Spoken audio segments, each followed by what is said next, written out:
You're listening to The Jacob Valk Show. He's breaking down the latest and greatest in sports as only he can. Follow him on Twitter at RealJacobValk. Here he is, Jacob Valk. Hello,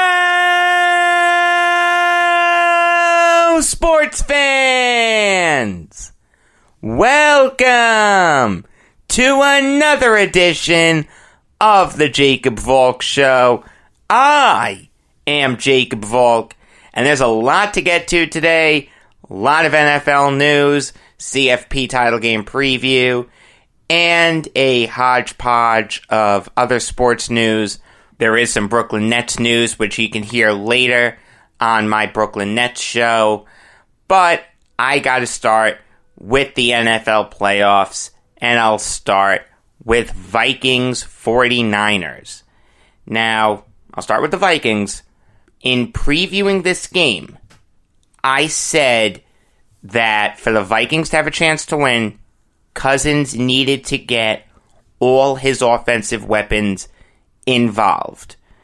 And he got some of them involved. Diggs had 2 big catches. Granted, only 2 catches for a player of Diggs' caliber is not good, and he did not have a good postseason. But he got Thielen involved, and he got Irv Smith Jr. involved. It would not surprise me at all if the Vikings chose to move on from Kyle Rudolph in order to give Smith the starting tight end job. But the big key for the Vikings here was that they just couldn't get the running game going. Dalvin Cook was really good last week. He was terrible on Saturday. Absolutely atrocious. The Niners did a fantastic job of stuffing the run. They didn't let Kyle Rudolph get involved. And ultimately, the Niners just showed why they were the better team. This was a game that the Niners were expected to win. They went into their home stadium and dominated. Granted, the Vikings made it tough. They were only down by 4 at the half, but then they got outscored 13-0 in the second half. You're not going to win a football game like that. You've got to play 60 minutes. The Vikings really had to be perfect to beat the Niners. And needless to say, they weren't. And there are going to be a lot of changes for the Vikings next year. In addition to Rudolph, I've seen some rumors that Everson Griffin could be cut. Xavier Rhodes could be cut. The Vikings need to create cap flexibility. They are paying a lot of money to Kirk Cousins. Look, I saw this on Twitter that somehow Cousins had exercised his postseason demons. Well, he did a little bit. He showed that he can win a playoff game, which is half the battle. And it's more than I can say about Lamar Jackson, and I'll get to Jackson. But I think Cousins has shown that maybe he can't be the best player on a Super Bowl winning team. He'll certainly never be worth the contract that the Vikings gave him. But he's a very good quarterback. Can you win a Super Bowl with Kirk Cousins as your quarterback? The answer is yes. You can. You absolutely can. Can he be the best player on a Super Bowl winning team? Absolutely not. And that's the issue with the Vikings. The Vikings have a tendency to rely on Cousins to do everything. And he is not that type of quarterback. He is overpaid in that respect. There's no question about that. But he's a very good quarterback that got beat by a better team. There's no shame in that. Does it hurt to lose? No question. There's no question that if you're a Vikings fan, you should be upset that your team lost. I'm not trying to sugarcoat the loss, but you can hold your head high knowing that you just got beat by a better team.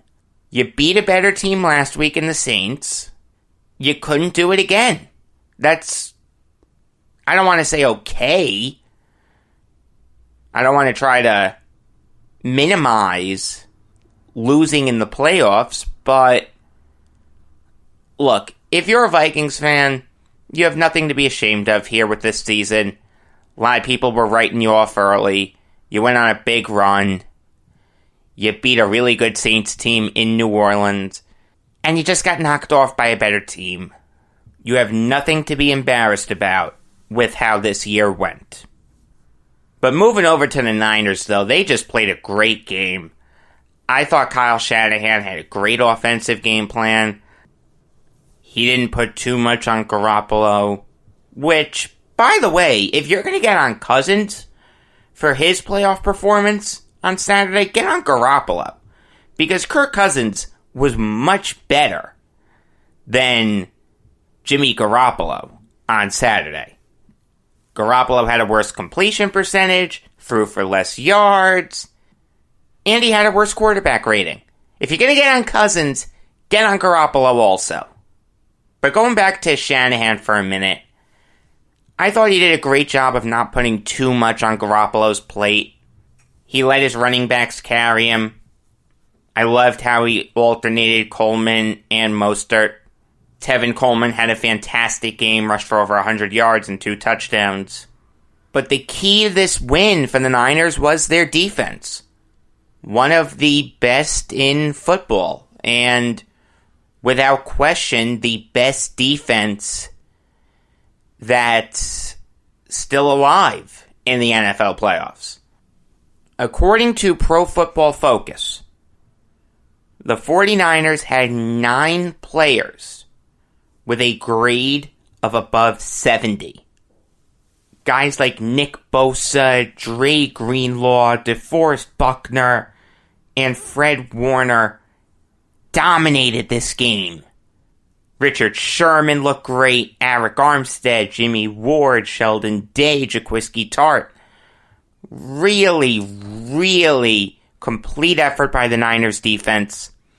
They just showed why they were the better team. Moving over now to a much more exciting game. A game that was really fun to watch. If you didn't have a rooting interest in that game, if you were impartial, you had to love what the Titans did. Everyone, and I mean everyone, was counting the Titans out in this game. No one gave them a shot against the Ravens. But Derrick Henry had the game of his life. I don't know how he did it. He looked better this week than he did the week before against the Patriots. He looked like Earl Campbell out there. It was one of the most dominant rushing performances I've ever seen. This guy put the team on his back and single-handedly beat the Baltimore Ravens. We can get on Lamar Jackson for not playing well, but it doesn't mean anything if the other team doesn't play well either. And Derrick Henry is the only reason that the Titans won that game. Ryan Tannehill did not have a good game. You can't throw for less than 100 yards in a playoff game on a 50% completion percentage and call that a good game. I understand that he was responsible for 3 touchdowns. That's fine. But without Henry, they're screwed. They're up a certain type of creek without a paddle. There is no question that Derrick Henry is the best running back that's still alive in the NFL playoffs. He's better than Coleman. He's better than Mostert. He's better than Aaron Jones. And he's better than Damian Williams. It's not even a contest. And look, I know that I said a while ago that we've seen Ryan Tannehill do similar things like this under Adam Gase, the free Ryan Tannehill stuff from Gase, that I was seeing on Jets Twitter. I didn't really buy that. But after this win, you can buy into it a little bit. It's not perfect. Realize something. Ryan Tannehill has not played great in these 2 playoff games. He's thrown for 160 passing yards combined and a completion percentage that is just a shade over 50%. Now, he's responsible for 4 touchdowns to just 1 interception. He did fumble the ball twice against the Patriots. I don't remember how many he lost. I don't know if he did or not. Oh, you know what? I just looked. He didn't lose any of them. All right, but the simple fact is he put the ball on the ground. That's not good, but 4 touchdowns to 1 interception. 1 turnover total. He's looked okay in these playoffs. He hasn't looked great. I understand what the Gase critics are going to say. They're going to say that Sam Darnold is a better quarterback than Ryan Tannehill, and with Darnold at the helm, the Jets couldn't beat the Patriots or the Ravens. Forget the Luke Falk game. If you're going to hold the Luke Falk games against Adam Gase, then you need to hold the Devlin Hodges games against Mike Tomlin. All right? Fire Mike Tomlin in that case. Seriously. I mean, that's just ridiculous. And there's no question that Tannehill did not come anywhere close to this type of success under Adam Gase. But it's not like Tannehill is playing great here. Ryan Tannehill has had a few good moments here, but he's not the seminal reason that the Titans are winning. It's Derrick Henry.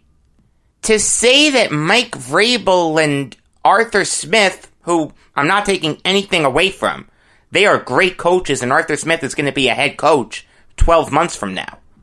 But to say that they have single-handedly turned Ryan Tannehill's career around and made him a great quarterback? No!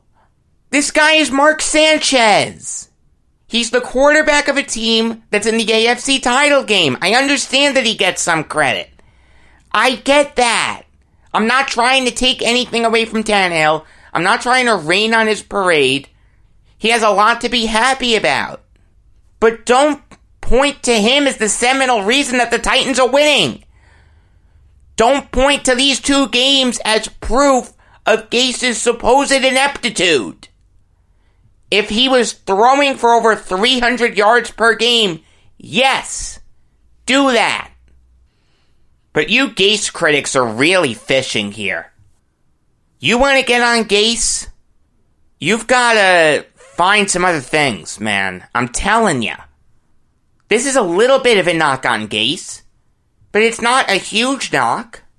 But going back to the Titans, I know that I spent way too much time on that. It's just, the Gase criticism gets to me. I apologize, Titans fans. You guys are a really, really good team. There's no question about that. And your secondary played really great. That's the best game I've seen the Titans secondary play. By far. Kevin Byard, Tremaine Brock, Adoree Jackson, Logan Ryan, Kenny Vaccaro, and Dane Cruikshank, I thought were fantastic.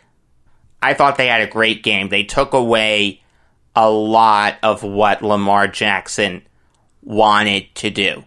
I thought the Ravens had a bad game plan offensively. They wanted to throw the ball a lot. I think they thought that they could take advantage of the Titans secondary, and the Titans secondary stepped up and played the game of their lives. But on to the Ravens now. And if you're a Ravens fan, you've got to be a little nervous here about Lamar Jackson. Just a little bit. Look, he's the MVP this year. There's no question about that. Bill Polian is incredibly stupid for leaving him off first team All-Pro. Alright, he's just upset that he got it wrong. He can't admit when he's wrong. I can admit when I'm wrong. I was wrong about Lamar Jackson. He's the MVP. There's no question. but this is the second straight playoff game that he's lost. And he has looked bad in both of these playoff games. This could be a sign that he's just Phillip Rivers. A great regular season quarterback, but can't get it done in the playoffs. Now look, I know what you're going to say. You're going to say Peyton Manning had a bad start to his playoff career, and he won 2 Super Bowls. That's fine. You can point to that. And I'm not going to definitively say that Lamar Jackson cannot be the quarterback of a Super Bowl winning team. Because this is only his second playoff game. He'll be entering his 3rd year in the NFL. It would be incredibly unfair for me to say that. But if you're a Ravens fan, you've got to be a little concerned. This doesn't take away from what Jackson did in the regular season at all. But there has to be just a kernel of doubt in your mind that this guy is Phillip Rivers. That he is Tony Romo. That he can't be that guy. That he's Dan Marino. It's a much better example than Tony Romo. I was just reading the article that ESPN could pay him $10 to $14 million to be the color guy for Monday Night Football. Can you imagine that? $10 million just to call a football game? You're working only 16 weeks a year? You're getting paid $10 million. Look, they'll probably have him do other stuff also, but, I mean, my God. 16 weeks is your main body of work. And you're getting paid $10 million. It just speaks to ESPN's ineptitude about Monday Night Football recently. That they have to throw that much money at Tony Romo. And they should do it. Monday Night Football used to be must-see TV. And now it's not. Now you only watch if it's a game that you really want to see. In the old days, you used to watch it regardless of the teams. You wanted to hear guys like John Madden and Howard Cosell and even John Gruden to the younger fans. You wanted to hear those guys. And there is no question that Tony Romo would make Monday Night Football must-see TV again. Moving over to Sunday's games now, I keep getting sidetracked here. I really shouldn't. We got a lot to get to. I understand that there's no time limit. I just don't want to waste your time. I want to be concise and succinct. I'll move over to Texans-Chiefs now. And this is a team that, much like Kirk Cousins, exercised their playoff demons last week, but this week they came back, and they came back hard. How do you blow a 24-0 lead in the playoffs? I don't give a damn if it's in the second quarter. I don't give a damn if Patrick Mahomes is the opposing quarterback. There is no excuse for that. And look, I respect Romeo Crennel's career. He's one of the most storied defensive minds in NFL history, but he's got to go after this game. You cannot choke away a 24-0 lead and give up 51 points and still be the defensive coordinator. This game is not on Bill O'Brien. At all. You want to get on him for the fake punt? You want to get on him for being too conservative and then changing his mind with the fake punt? Fine. You can get on him for that. But no one would remember that if the Chiefs didn't score 51 points. Obvious statement of the year coming up. That's the reason why the Texans lost. Not special teams. Not questionable decisions by Bill O'Brien. Bill O'Brien had a good game. He didn't have a great game. You gotta give Bill O'Brien credit for putting up 31 points. 9 times out of 10, when you do that in a playoff game, you're gonna win. I understand that he made questionable coaching decisions. And it's very possible that this guy is just Marty Schottenheimer. But don't say that Bill O'Brien was the seminal reason that the Texans lost this game. The seminal reason was their anemic defense. And that's the only word for it. Anemic. But moving over to some positives now for the Texans. I thought Deshaun Watson had a great game. I thought he did a great job of getting all his receivers involved. DeAndre Hopkins, Will Fuller, and Kenny Stills had really, really good games. There's not much more that you can expect from the offense in that game. You have to point to the defense, and you have to point to the greatness that is Patrick Mahomes. And that is what he is. He is great. He may be even, most overused word in football, elite. I don't think it's a stretch to call him that. After putting together a comeback when I guarantee you there was no one in the stands at Arrowhead that thought that the Chiefs were going to come back. They were booing the Chiefs. They were booing Mahomes as he was running off the field. And I guarantee you, if Andy Reid had been blown out in this game, he'd have been canned. They wouldn't have even waited until today. They'd have turned Reid's post-game press conference into his funeral march. But the Chiefs came together as a team, and Patrick Mahomes put together one of the best games in NFL playoff history. 5 touchdowns. Coming back from 24-0. Travis Kelce had the game of his life. Damian Williams had a great game. To my buddy Nick, who's a big Chiefs fan, if you're listening, I hope you're listening. You didn't respond to my text last night. What, not important enough for you? What am I, chopped liver over here? To Nick, I congratulate your team on putting together one of the most impressive comebacks in NFL playoff history. Moving over to Seahawks-Packers now. I'll start with the Seahawks. You guys have nothing to be ashamed of here.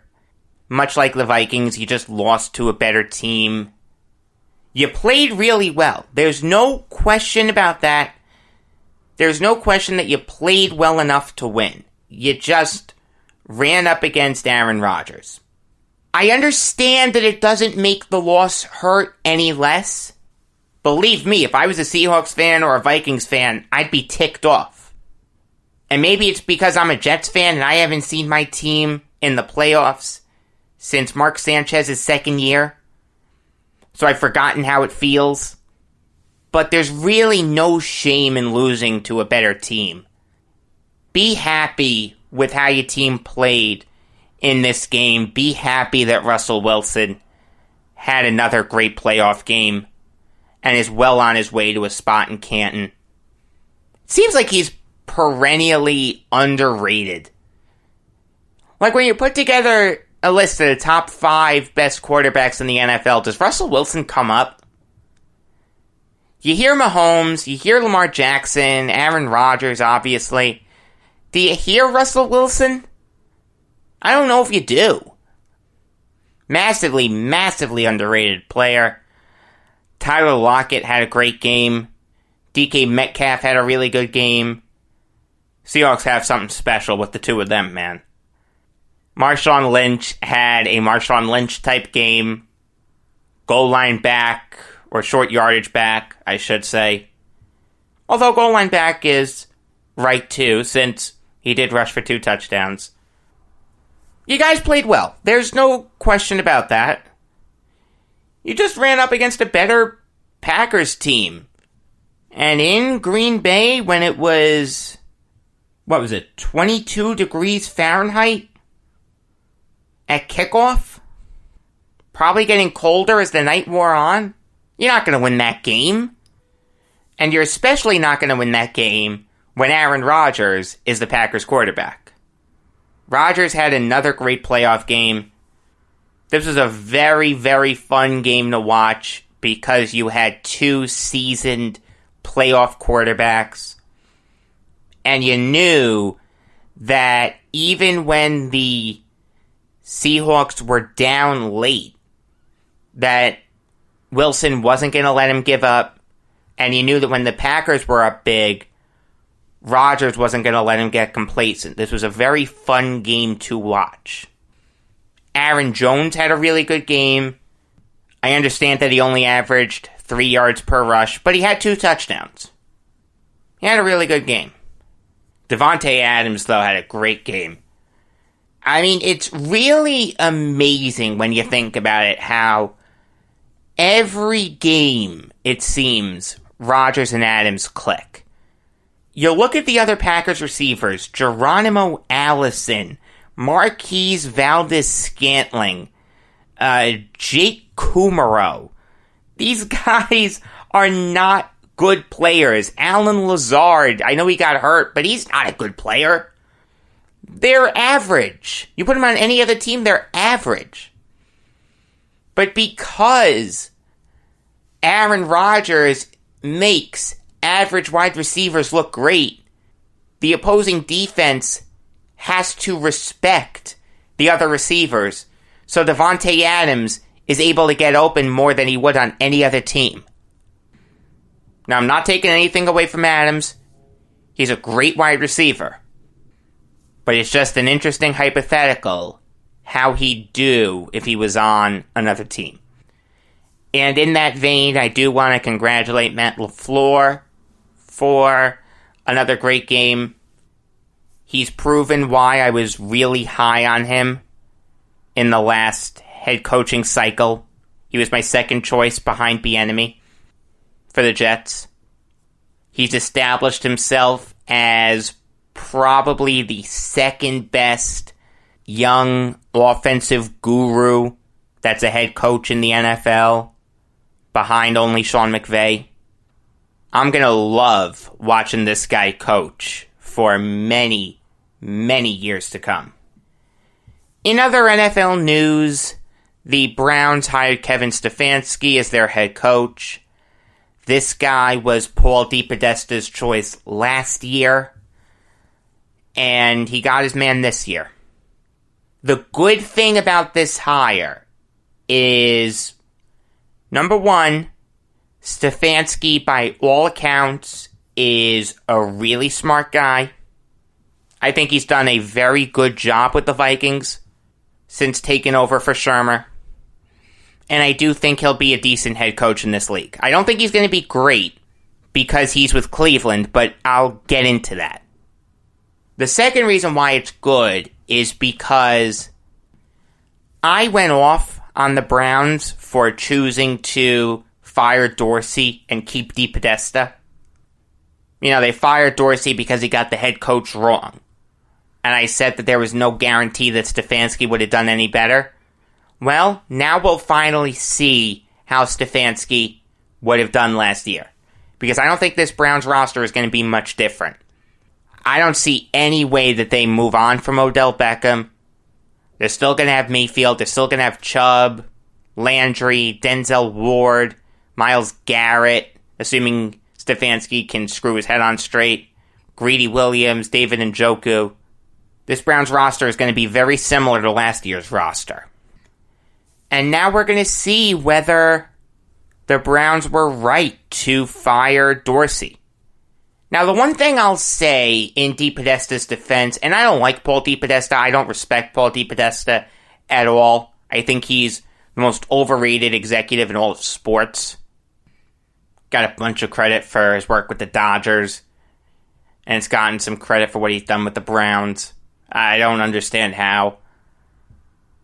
I think he's proven that his analytics have failed in both respects. But regardless, I'll move on. The one thing I'll say in his defense is that this is an untenable situation for anyone. Jimmy Haslam has mangled this before really it even started by hiring a head coach before a GM. Now, there are two ways that this could have worked. One definitely isn't going to happen, and the other I don't think is going to happen. I'll start with the one that's definitely not going to happen, and that's hiring Josh McDaniels. If you wanted to hire Josh McDaniels and let him bring in his own executive from New England to be the GM, that's fine. I understand that. That makes sense. I don't think it would have been the right way to go, because I think McDaniels is overrated, but I'd have understood it. But supposedly, McDaniels wanted, and correctly so, a full organizational shakeup in Cleveland. And Haslam wasn't going to do that. So that's dead in the water right there. The second way that this could have worked, and again, I don't think it's going to happen.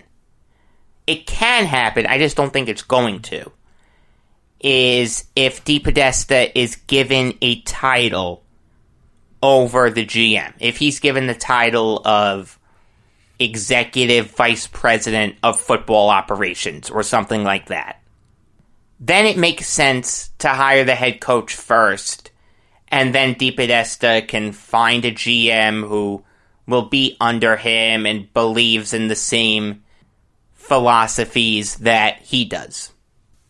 But by all accounts, DePodestas is going to have a title that is under the GM, or should be under the GM. I don't know how this power structure is going to work. All three guys may be reporting to Haslam. I don't know. It's not going to work. Okay, for an NFL organization to work, there needs to be a clear chain of command. The head coach should report to the GM, and the GM should report to the owner. If you want to have a president between the GM and the owner, that's fine. I understand that. But that's the only variant there. And sure, you can have assistant GMs, of course. Have vice presidents of player personnel. There's no problem with that. But they have to be under the GM's umbrella. And I think what's happening in Cleveland is going to devolve into a cluster bomb, and it is going to blow up in the Browns' face. And there's a very real chance that it severely affects the career of the promising Baker Mayfield. The last bit of NFL news is the two known Hall of Fame inductees for their centennial class. Firstly, let me just say that I loved how the Pro Football Hall of Fame did this.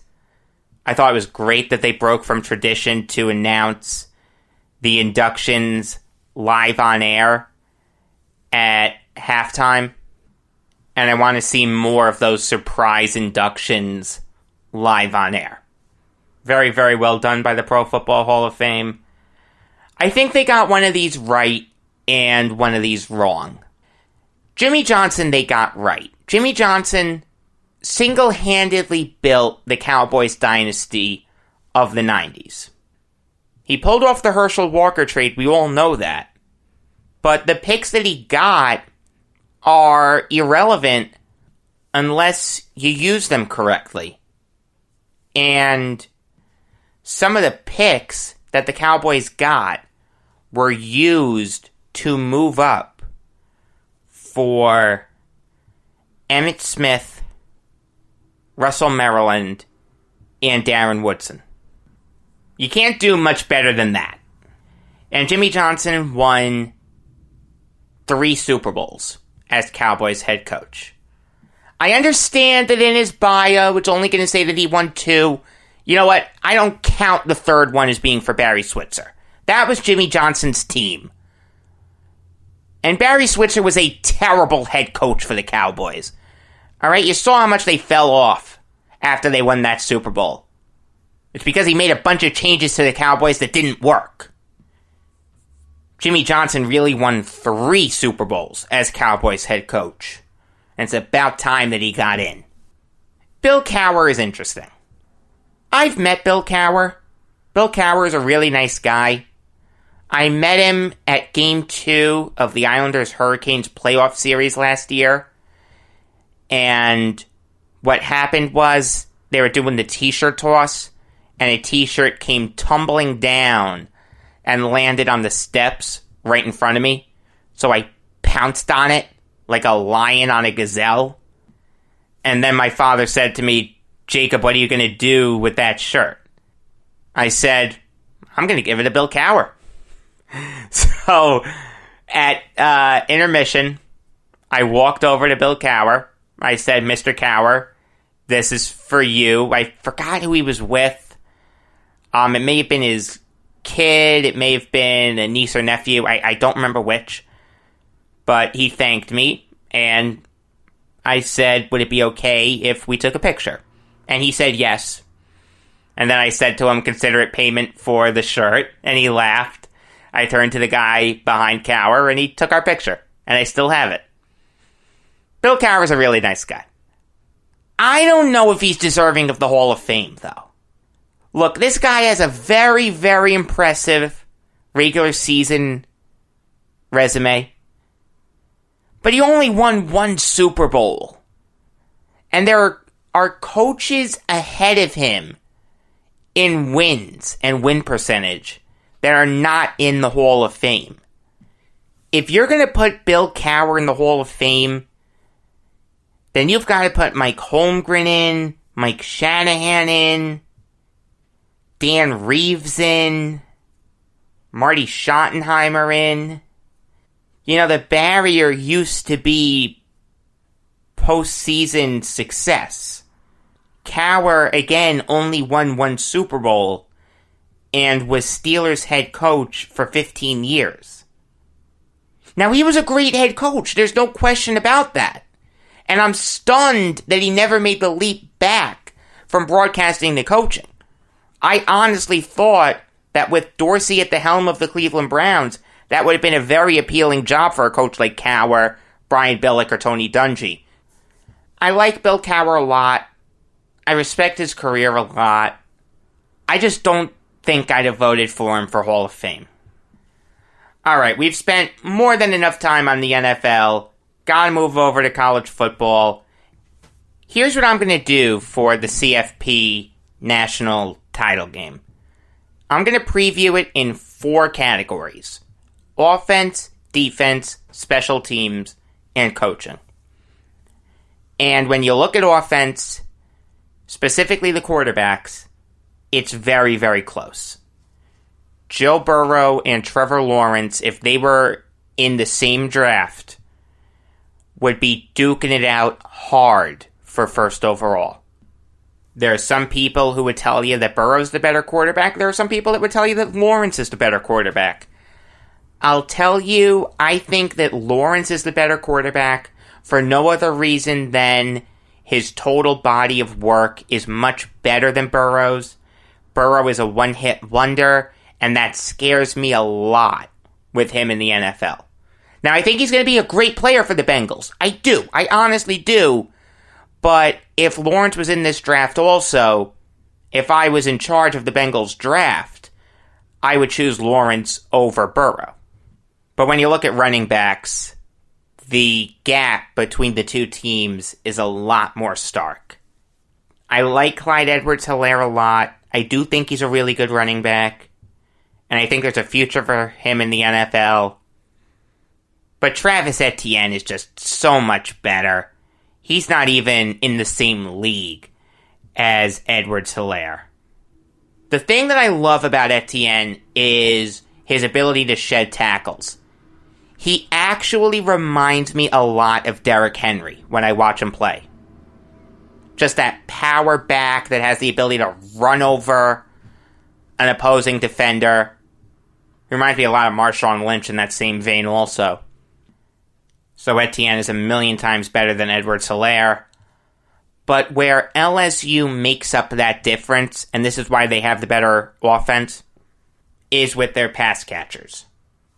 T. Higgins is really the only consistent pass catcher for Clemson. Now, I know that they have Justin Ross, and Ross is good, but he's not great. He has the tendency to disappear. And in earlier games this year, he did that a lot. And when you look at LSU, and guys like Jamar Chase, Justin Jefferson, Terrace Marshall Jr., and Thaddeus Moss, LSU's offensive weapons are so much better than Clemson's that with the minimal difference between Lawrence and Burrow, I think that the pass catchers push LSU over Clemson in terms of whose offense is better. Defense is where Clemson shines, though. Now, that's not to say that LSU has a bad defense. Derek Stingley, I think, is going to be a future top 10 pick. And he's a true freshman. And him, combined with Christian Fulton and Grant Delpit in the secondary for LSU, is beastly. Patrick Queen is a very good cover linebacker. Jacob Phillips is maybe the best tackler in college football. LSU is no slouch when it comes to defense, but Clemson is just better. They have better playmakers. Isaiah Simmons won the Butkus Award. To paraphrase the great Jim Gordon from my favorite movie, The Dark Knight, he's the linebacker that the NFL needs and what it wants. And when you combine him with Xavier Thomas, who hasn't had a great year, he's had a good year. He's actually had a Leonard Williams type year. Leonard Williams is not a bad player. He just doesn't do anything that shows up in the box score. That's what Xavier Thomas does. Tanner Muse is a really good all-around safety. A.J. Terrell is a great cover corner. James Skalski is a great all-around linebacker. Darian Kendrick can play multiple positions. He's played corner for Clemson mainly, but in the NFL, I could very easily see him shifting over to strong safety because he doesn't have great speed. And Tyler Davis is probably the best pure defensive lineman in this game. It's a slight edge for Clemson, but it is an edge. When you look at special teams, Clemson really isn't that great. They haven't had a single kick return for a touchdown or punt return for a touchdown. B.T. Potter hasn't missed a single extra point, but he has missed 8 field goals. And on 20 attempts, that means that he's only hit 60% of his field goals. That's not good. LSU has the edge. They've returned 2 punts for touchdowns. Ironically, not from their main punt returner, Derek Stingley, but from Micah Baskerville and Trey Palmer.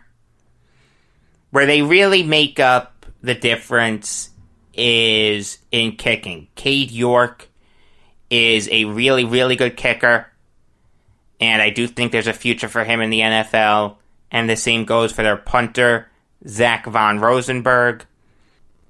Ultimately, I'm giving LSU the edge when it comes to special teams. Coaching is very, very close. It's closer than you'd think. When you hear the two coaches, Dabo Swinney and Ed Orgeron, you immediately think, oh, Sweeney's better, there's no question. But Orgeron did a lot for Joe Burrow this year. He did a lot for LSU this year. He's the perfect coach for that program. He's the perfect coach for Burrow. And he shut a lot of people up who thought that he shouldn't be the head coach. Clemson does get the edge, though, because Dabo Swinney has had a lot more success in coaching than Orgeron. I mean, I'm not going to go through his whole resume, but it outweighs Orgeron's by a mile, and I'm stunned that he's never gotten serious NFL interest. Ultimately, I expect this to be a close game. I think it's going to be a great game. I'm going to be watching intently.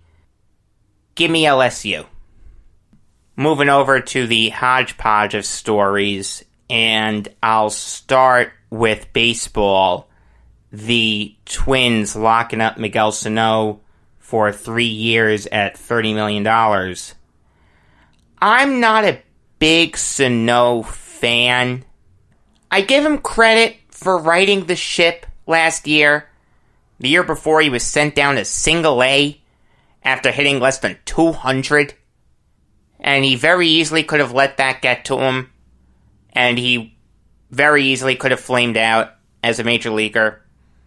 But he turned it around and hit 34 homers and 79 ribbies. What I don't like about him is his batting average.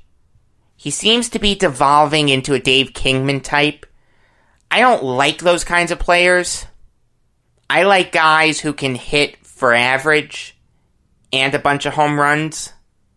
More than a third of Sano's hits were homers. I don't like that. I want him to do more than that. I can't begrudge the deal too much because it's only $10 million a year, and he would have gotten a lot more than that if he had hit the open market, but I can't say that I love it. I will say, though, that the Twins could very easily make the playoffs again. I don't think they're going to win the AL Central, though. I am picking the White Sox. But it's very possible that the Twins make the playoffs again. Moving over to hockey now, specifically the Devils firing Ray Shero. He came to the Devils after a very successful run with the Penguins, and he just could never duplicate that success in Jersey. He only made the playoffs once, and they got embarrassed by the Lightning. He hired a really bad head coach in John Hines. Yeah, he had a few good moves. The Taylor Hall trade will go down in history as one of the biggest heists in NHL history. Picking Jack Hughes and Nico Hischier. Trading for PK Subban. Bringing over Nikita Gusev. He's had a few good moves, but ultimately the results don't lie. And one playoff appearance in his 4 years there, his 4.5 years, that's just not good enough. The Devils need to tear down that roster and build around their young guns. Fortunately for Devils fans, it seems like they're committed to doing that. The last story I want to talk about is a death that actually occurred on Friday, but I only found out about it this weekend, and that is the death of Hal Smith. Now, I've been thinking for a while how best to explain Hal Smith. And the best example that I could come up with was he is to Bill Mazeroski as Jorge Posada is to Aaron Boone. Game 7 of the 03 ALCS, Georgie Posada tied the game with a 2 RBI double at 5. And that led to Aaron Boone hitting the game-winning solo shot off Tim Wakefield. Needless to say, that doesn't happen without Posada's hit. Bill Mazeroski doesn't happen without Hal Smith. Bill Mazeroski doesn't get into the Hall of Fame without Hal Smith. In Game 7 of the 1960 World Series, ironically, Hal Smith started that game on the bench because the Yankees started Bob Turley. And Turley was a righty. And what Danny Murtaugh did in 60 was he would platoon the righty hitting Smith with the lefty hitting Smokey Burgess. So Burgess got the start. Then in the 8th inning, Burgess was removed for a pinch runner, that being Joe Christopher, original Met. But Christopher wasn't a catcher. Hal Smith was. So Smith took over behind the plate. The Pirates were behind 7-6 when Smith came up in the bottom of the 8th. 2 out, 2 men on. It was a 2-2 count.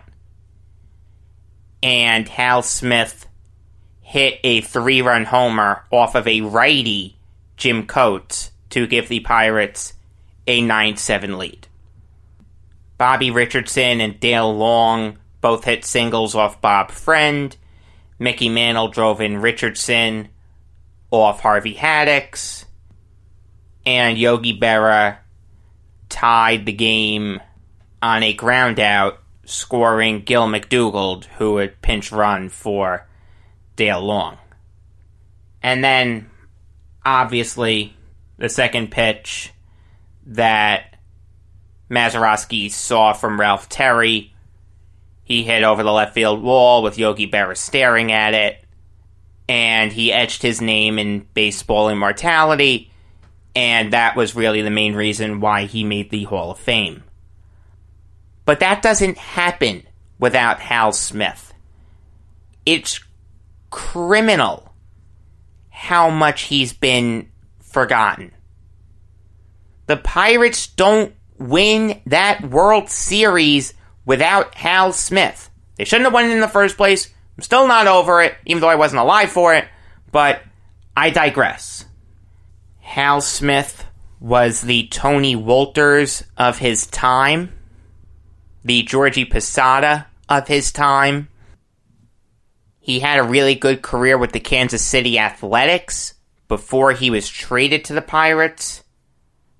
He's been criminally forgotten by history and will be deeply missed. Alright, that's all I've got for today. Long show today. I like it. This is the longest show I've done, I think, so far. Maybe the Jets off-season preview was longer. I don't remember off the top of my head, but whatever. There's a lot to break down. I hope you enjoyed it. Tonight, you're going to get my second ever Brooklyn Nets show.